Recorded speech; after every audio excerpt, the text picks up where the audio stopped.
Hello everyone, welcome back to One Twist Tape.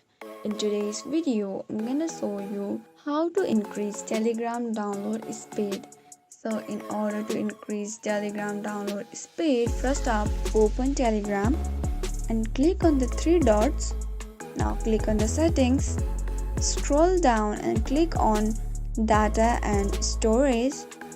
Here you can see some automatic media download option. Disable all the three options, which is when using mobile data, when connected to Wi-Fi and when roaming. So once you have disabled it, go to your Play Store and download Telegram EX and log into it. It will help you to increase Telegram download speed.